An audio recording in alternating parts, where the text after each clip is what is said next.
I ain't sorry. Like, just die every day. This wild video exploded online, showing Pop Smoke's killer looking wrecked. His face was swollen, bruised, and that black eye looked like someone really made him pay up. It's been 5 long years since he took Pop Smoke's life and bragged about not feeling sorry, but it looks like the streets finally got their payback. What's crazy is that nobody really knew who did this or why it happened right now. On January 25th, 2026, the internet went up in flames. Instagram, X, Twitter, Facebook, TikTok, you name it, that clip was everywhere. Fans couldn't believe their eyes. The dude who shot Pop Smoke, known as Blockstar, was seen walking around with his face completely done for. His eye was busted and his lip was swollen. It looked like someone ran through him with real vengeance. And here's the wildest part. This man actually filmed himself right after it happened. He went live like he wanted everyone to see how bad he got handled. The video spread instantly. Say Cheese posted it and boom, over 4.5 million views and 17,000 likes within hours. Comments were flooding in non-stop. People couldn't stop talking about it. Everyone online was saying the same thing. Karma caught up. Rumors started flying fast that some New York goons pulled up on him, maybe people close to Pop Smoke, or even just some Brooklyn locals who still had love for the Woo. The comments were going crazy with lines like, "Beat him again." People were hyped like the streets had finally spoken.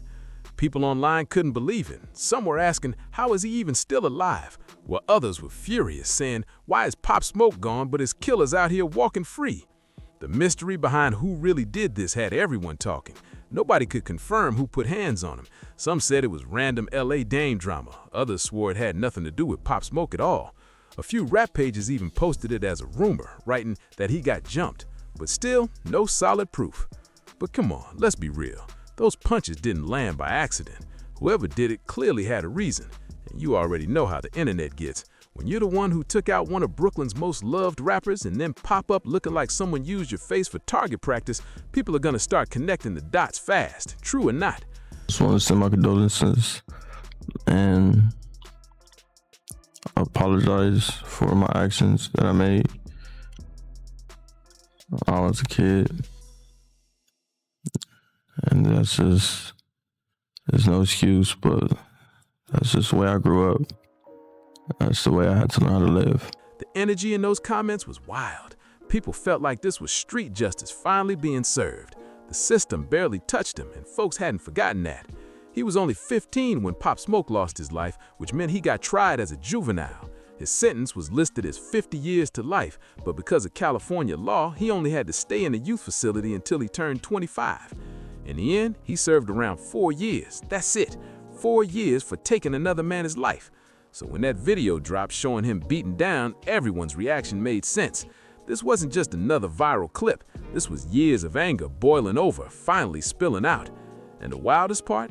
This dude didn't come home humbled or quiet. Instead of moving in silence, instead of showing any sign of remorse, he was out here acting bold like nothing ever happened. Instead of laying low or trying to fade away, he did the opposite. He jumped on podcasts and started talking like nothing even mattered. He sat in interviews casually walking through that night, almost replaying the moment Pop Smoke lost his life, and the way he spoke rubbed people the wrong way. No respect, no humility, just cold, careless energy that made folks even more upset. But before diving deeper into all that mess, we gotta rewind way back to February 2020, back to that night in Hollywood Hills, back to where everything really started. Because if you want to understand why emotions run so high around this situation, you have to know exactly what went down. You also have to understand who Blockstar really is and how he ended up becoming one of the most disliked names in hip-hop history. Pop Smoke was only 20 years old and he was already shifting the whole sound of New York rap. He took Brooklyn drill and pushed it straight into the spotlight in a way nobody else could pull off. Tracks like Welcome to the Party, Dior, and For the Night weren't just popular, they were full-on anthems that had the entire city locked in. Pop had that voice, deep, gritty, and instantly recognizable, the kind of sound that made you stop and listen the second it came on. He wasn't just buzzing, he was becoming the face of a movement, and the streets knew it. A voice you couldn't confuse with anybody else. The second Pop Smoke came on, you knew exactly who it was. He had that presence, that raw charisma, that natural star power you just can't fake. Major artists were already lining up fast. Travis Scott, Nicki Minaj, Quavo, everybody wanted to tap in and be part of what he was building. He wasn't even close to his peak yet, and the industry could see it clearly. Pop was just getting warmed up, and the word was already out. He wasn't just next up, he was on his way to becoming huge. He had just dropped Meet the Woo 2 in February 2020, and the project debuted at number 7 on the Billboard charts. Dior was ringing off everywhere, cars, clubs, streets, non-stop. The kid from Brooklyn was officially crossing over into superstar territory, and everybody could see it coming. Pop moved out to LA to lock in on his career and was staying at an Airbnb up in the Hollywood Hills. The momentum was crazy, but the day before everything went left, he posted something on his Instagram story that changed everything. He was flexing gifts from a fashion brand, Amiri bags, clothes, normal rapper stuff. But here's where things went wrong. One of those bags still had the shipping label on it. The Airbnb address was right there, clear as day. No blur, no cover-up, nothing. He posted it, and someone was definitely paying attention. That one mistake opened the door to everything that followed. What happened next depends on who you ask, but here's what's confirmed. The people who showed up didn't just get what they wanted easily. Pop didn't freeze up or back down. He stood his ground and fought back. During that struggle, he was shot multiple times in the chest and back, and he was also struck with a weapon. It was violent, fast, and tragic. After that, the group ran off with a small amount of valuables, some jewelry, a diamond-studded Rolex, and a little cash. All of it totaled around a few $1,000s. That Rolex was later sold for roughly $2,000. Let that sink in. A life with unlimited potential taken over items that didn't even equal a month's rent for most people. Pop Smoke was rushed to Cedars-Sinai Medical Center. Doctors tried everything, emergency surgery and all, but it wasn't enough. He was pronounced dead that morning, just 20 years old, gone way too soon. The investigation didn't wrap up overnight. It took months before LAPD made arrests in July 2020. One adult and 3 juveniles were taken into custody about 5 months after the incident. The case shocked the industry and left fans everywhere trying to process how something like this could even happen. The only adult involved was a 19-year-old named Corey Walker. The rest of the group were teens, ages 15, 16, and 17, and that detail alone shocked a lot of people. This wasn't some last-minute mistake or random move either. Investigators revealed the group had already scoped the spot out earlier using sites like Zillow and Google. They pulled up with their headlights off, stayed in contact during the break-in, and moved with a plan. This was fully thought out. Corey Walker was the one running the play. He checked the spot, looked into LAPD response times, and set everything up. According to court records, he handed a firearm, a Beretta 9mm, to the youngest person involved. That 15-year-old later became known online as Blockstar, real name King, and what came out in court only made the situation darker. Based on official court documents and recorded statements made while he was detained, the teen admitted in a 2021 recording that he fired the weapon after Pop Smoke fought back during the robbery. That admission changed everything. The evidence showed he was the one who pulled the trigger during the struggle, a teenager making a decision that ended one of hip-hop's brightest futures. The legal process dragged on for years, and the outcomes left a lot of people stunned. The teens were handled in juvenile court due to their ages. One defendant pleaded guilty to voluntary manslaughter and home invasion robbery in April 2023 and was sentenced to 4 years and 2 months in a secure youth treatment facility. The 15-year-old who fired the weapon later admitted to first-degree murder, home invasion, robbery, and personally using a firearm in May 2023. On paper, the sentence sounded heavy, but here's the part that shook everyone. Under California juvenile law, detention is capped at age 25. That meant he was released after serving about 4 years. Meanwhile, Corey Walker, the adult who planned and organized the entire thing, was finally sentenced in February 2025. He received 29 years in state prison. Even with that outcome, many people felt the damage was already done. The rulings left fans angry, confused, and questioning how something so carefully planned could end with consequences that felt so light. Corey Walker ended up pleading guilty to voluntary manslaughter and 2 counts of home invasion robbery. The murder charge was dropped as part of his plea deal in court, and that alone raised a lot of eyebrows. During sentencing, Walker apologized to Pop Smoke's family, calling his actions unforgivable. He talked about wanting rehabilitation and even thanked his lawyers for helping him avoid a longer sentence. That part didn't sit right with a lot of people. So let's break it down clearly. Pop Smoke is gone. The person who fired the shots served roughly 4 years. The man who planned the whole thing got 29 years. And the other people involved, they did even less time than the shooter. That reality has stayed heavy on fans and on Pop Smoke's family ever since. Pop Smoke's family has spoken openly about their pain. His mother, Audrey Jackson, has stepped into advocacy work against gun violence. She's explained how losing her son shattered their family and how no amount of prison time could ever bring him back. Her message has always been about loss, healing, and preventing this from happening to anyone else.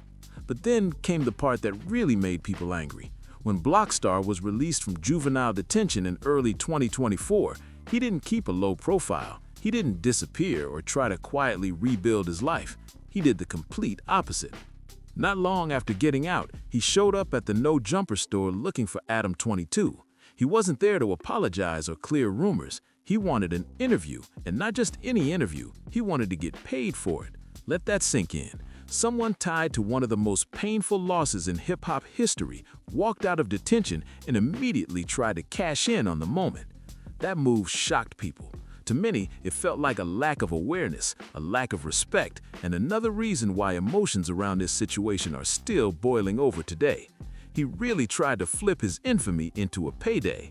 That interview dropped around July 4th or 5th, 2024, and it was titled Blockstar on the Murder of Pop Smoke, His Troubled Upbringing, and More.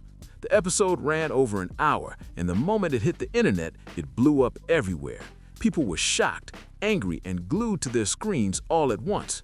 During the interview, he walked through his past, growing up in Compton, getting kicked out of schools, bouncing around, moving deeper into life in LA. He talked about getting pulled into gang culture, his father being in and out of jail his entire life, and dealing with constant anger because of it. He even mentioned getting locked up for the first time at just 13 or 14 on a serious charge. The story painted a rough background, but it didn't soften how people felt. Then the conversation hit that night, and that's when things really got uncomfortable. When Adam 22 asked about Pop Smoke, Blockstar talked like he was explaining something completely normal. No visible emotion, no regret, no pause, just cold, matter-of-fact delivery. He said it was simply a robbery, claimed nobody sent them there, and insisted all the conspiracy theories were false. He shut down rumors about anyone setting Pop Smoke up, denied talk about people close to Pop Smoke being involved, brushed off theories about posts made outside the house, and dismissed speculation about anyone else being responsible. According to him, nobody backdoored anything, and he said he knew that for sure. But the way he said it rubbed people the wrong way. He spoke like he was doing the public a favor by clearing the air, not like he was talking about a life that was lost. When Adam 22 asked him how they even found the address, especially with all the talk about the gift bag and visible shipping label, Blockstar said he couldn't speak on that part. He claimed he didn't know how the location was found and added that he wasn't going to lie about it either. That response only added more fuel to the backlash. To many viewers, it felt calculated, detached, and tone-deaf. And once again, it pushed the situation back into the spotlight in the worst way possible. He even claimed he didn't know Pop Smoke was one of the hottest rappers in the world at the time. He said he'd maybe seen one picture of him before and honestly thought he was a model. Let that sink in. He really sat there and said he thought Pop Smoke had a modeling career going on. A model. That statement alone sent people into disbelief and anger all over the internet. When the interviewer asked him straight up if he was the one who pulled the trigger, he didn't hesitate. He answered with just 2 words. Next question. That wasn't a denial at all. That was more like sidestepping the truth while trying to stay legally safe. He couldn't admit it on camera, but he also didn't shut it down. He just brushed past it like it was an awkward topic nobody should bring up. And it didn't stop there. When he was asked if he and his crew had gone on similar missions before, he gave the exact same response. Next question. Again, no denial, just another dodge, but the message felt loud and clear to anyone watching. To a lot of people, that moment said everything without saying anything. The way he avoided those questions made it seem like this wasn't some one-time situation. It left viewers feeling uneasy, angry, and even more convinced that what happened that night wasn't as random as he tried to make it sound. I ain't sorry. Like, niggas die every day. He went deeper into that night and tried to play both sides. First, he claimed nobody was supposed to get hurt, then immediately flipped it, saying there was too much movement going on. Movement from Pop Smoke, movement from people in the house, too much chaos. So which one is it? An accident or a situation where things went left because someone fought back? Those are two completely different stories, and people caught that contradiction instantly. What really set folks off was how casually he talked about it. He even admitted he was high that night, saying he was on pills and not fully aware of what was happening. Think about that. He went on a robbery while impaired, not thinking straight, and someone lost their life because of it. That detail alone made the situation feel even more reckless. But then came the moment that truly broke the internet. When Adam22 asked if he regretted it, Blockstar said he wasn't sorry about anything.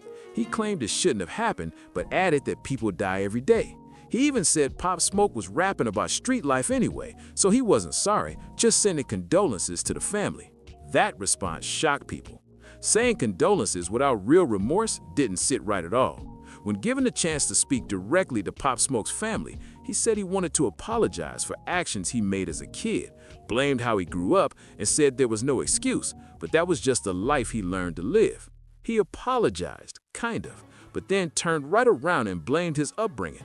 He said that's just how he was raised, that his people told him, "You ain't sorry for nothing. Whatever you did it for a reason. Stand on it." That mindset alone had people heated. When Adam22 asked about critics saying he got off too easy, Blockstar didn't argue at all. He agreed. He straight up admitted he got a light sentence and said he wasn't complaining one bit. That honesty shocked viewers even more. Then he started talking about juvenile detention, and it didn't sound hard at all. He described having phones, vape pens, even a tattoo gun. He admitted getting caught with over 20 phones while locked up. They had TVs, a PS4, food cooking every day, and people smoking openly in common areas. He said it felt almost like being outside, just surrounded by other dudes. That viral pizza photo, he confirmed it was real. He said wherever he was, he made the best of it, eating pizza, burgers, tacos, living regular, and that's what really set people off. While Pop Smoke's family was grieving, his friends were lost, and fans were mourning, Blockstar was playing video games and eating pizza. The backlash was instant. Pop Smoke's mother publicly called the interview tasteless and exploitative, and the internet wasn't quiet after that. Pop Smoke's mother spoke out saying it was completely disrespectful to give her son's killer a platform. DJ Academics went after Adam22 for even hosting the interview, and a lot of the hip-hop world shared that same disgust. But Adam22 stood his ground. He claimed the interview was about documenting history, saying he respected Pop Smoke and his music, but felt the story needed to be told from every angle. That explanation didn't calm the backlash at all. But here's where the story takes an even darker turn. 5 people were arrested in connection to Pop Smoke's murder, and one of them was Jaquan Murphy.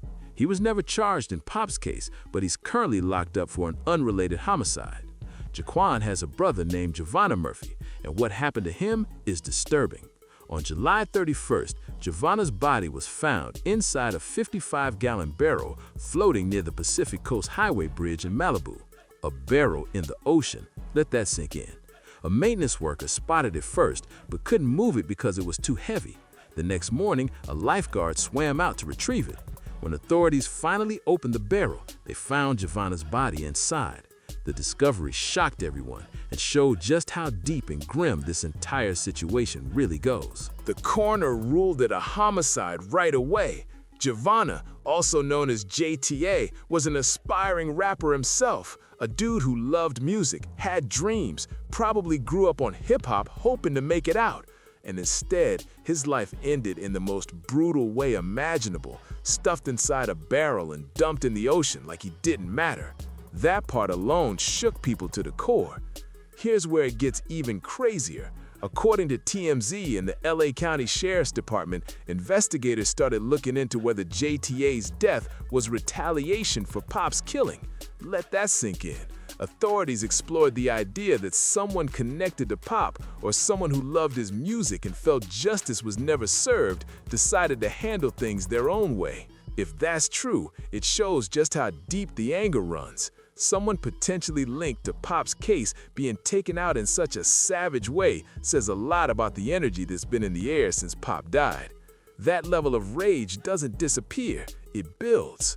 And that's why people reacted the way they did when the shooter started doing podcasts and talking reckless, moving online like he was untouchable, acting bold on social media like nothing could touch him. You really think people were just going to ignore that? The streets don't move like the courts. The legal system might look at age, paperwork, and technicalities, but the streets move off respect and memory. Disrespecting the dead crosses a line. And after that no-jumper interview, Blockstar started moving online like a celebrity, posting on Instagram, throwing slick references, carrying himself like he was proud. That behavior only added gasoline to an already raging fire, and once that kind of energy is out there, it doesn't just disappear. He started acting like being tied to Pop's death was some kind of badge of honor. And trust me, the streets were watching everything. Every post, every interview, every time he opened his mouth was being clocked. When you're connected to the death of one of New York's own, you're supposed to move carefully because enemies don't announce themselves. Pop Smoke wasn't just another rapper, he was Brooklyn to the core. The entire city stood behind him. His music wasn't just popular, it was the soundtrack to the streets. From Brownsville to Bed-Stuy, Dior had everyone doing the woo walk. Welcome to the Party was ringing at every function, every block, every moment. And yet this kid really thought he could casually break down Pop's death on podcasts like it was no big deal. He really believed he could explain it away by saying they were just kids being kids from the hood. That excuse didn't sit right with anybody. Kids being kids is sneaking out the house. Kids being kids is getting caught smoking behind the school. Kids being kids is not committing home invasions and ending someone's life. On top of that, tension started brewing with people from New York reaching out for answers. Word is Blockstar's twin got into it with someone named Raleigh from New York who kept pressing them about the Pop Smoke situation. Raleigh was reportedly texting nonstop, saying New York deserved an explanation. It all added pressure. The longer Blockstar stayed loud online, the more eyes stayed on him, and in the streets, that kind of attention never leads anywhere good. Blockstar's people made it clear they felt like they didn't owe New York anything. They said their real problems were in LA, not across the country. According to them, they already had enough enemies right next door, so someone in another state wasn't even on their radar. That attitude only made things feel more tense. When Adam 22 asked Blockstar directly if he'd ever go to New York, he didn't hesitate. He said yeah, he would go. He claimed he wasn't trying to disrespect or provoke anyone, but added, if they come, I come. That response raised eyebrows fast because it sounded more like a challenge than calm reassurance. He also admitted that even his probation officer was worried about his safety. At one point, someone allegedly posted his address in a comments section online. His PO reportedly sent him a screenshot of a message saying, "We got his location." That alone shows how serious things had gotten. The probation officer actually wanted him to send him back to jail, not as punishment, but for his own protection. But Blockstar said he wasn't going for that at all. He even talked about cutting off his ankle monitor. He explained that he had already been placed on house arrest for a violation and served 30 days. Then authorities tried to extend it another 67 days. Once the internet attention started heating back up and he felt like the courts were getting nervous about his safety, he said he took matters into his own hands and cut the monitor off himself. That move shocked a lot of people and made it clear, instead of laying low, he kept choosing the most reckless path possible. He said straight up he wasn't letting anyone lock him up for his own safety. He claimed he wasn't scared, wasn't hiding, and wasn't going to isolate himself just because the internet was throwing threats around. That attitude only made people more uneasy. But to really understand why all of this hit so hard, you gotta understand who Pop Smoke really was. Bashar Baraka Jackson was born July 20th, 1999 in Brooklyn, New York. He grew up around street life, had ties to it, but more importantly, he had real talent, rare talent. Pop Smoke didn't just rap, he created a wave. He pioneered Brooklyn drill, blending UK drill sounds with raw New York energy. That deep voice, heavy bass, aggressive delivery, that was him. His first mixtape, Meet the Woo, dropped in July 2019 and had Welcome to the Party on it, the song that changed everything. It got remixed by Nicki Minaj and Skepta and put Brooklyn drill on the global map. Then in February 2020, just weeks before his death, Meet the Woo 2 dropped and debuted at number 7 on the Billboard 200. Dior, Shake the Room with Quavo, War with Lil TJ. The project was on fire. Pop was everywhere: radio, clubs, fashion week, brand deals. He was next up for real. In one of his final interviews, Pop even spoke on being a target. He said anyone coming out of the city and doing well gets targeted. He talked about not staying in one place too long, saying if you stay somewhere too long, something will happen. Chilling words in hindsight. Then he stayed at that Airbnb, posted the address, and somebody was watching. In another interview on the Angie Martinez show, Pop Smoke left a message that still hits hard today. He spoke directly to young people coming from the same kind of background, saying, us coming from where we come from, we can't afford to mess up. We can't afford to slip or make mistakes because they watching and they want us to. That clip resurfaces every year around the anniversary of his death, and it's chilling. He was describing the exact danger that would take his life just weeks later.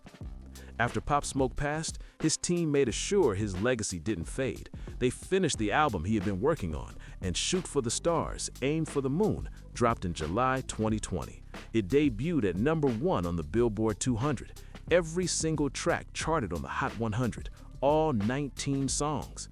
For the Night with Lil Baby and DaBaby peaked at number 6. What You Know About Love hit number 9. The Woo with 50 Cent and Roddy Ricch reached number 11. The album went double platinum, proving Pop's impact was bigger than ever. Then in July 2021, his second posthumous album, Faith, dropped and also debuted at number 1.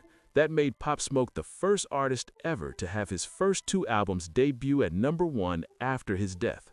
Even now, his music never left. Dior is still ringing at parties, clubs, and gyms everywhere. His voice, his energy, and his influence are still alive, long after he's gone. That song even went diamond in France, timeless, unstoppable, and still ringing everywhere. But that's what makes this whole thing so heartbreaking.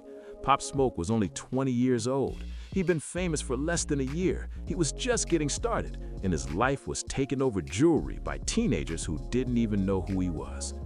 4 people pulled up to that house that night. One was 19, the others were 15, 16, and 17. They took a life for a watch that later sold for about $2,000. Let that sink in. The 15-year-old who pulled the trigger, the one who shot Pop Smoke multiple times while he fought back, served about 4 years in juvenile detention. 4 years! While Pop Smoke's family was grieving and fans were mourning, that kid was eating pizza, playing PS4, and then came home just to say on a podcast that he wasn't sorry. That's why people are still furious. That's why emotions never cooled off. And that's exactly why so many people felt a sense of satisfaction when that video of Blockstar beaten up went viral. Not because violence is right, but because the justice system didn't feel like justice to them. So people hoped the streets would answer instead. If you're still rocking with Pop Smoke's legacy and want the real stories broken down like this, make sure you subscribe, like, and share this video right now. Let the algorithm know this story still matters because legends never die, and this one will never be forgotten.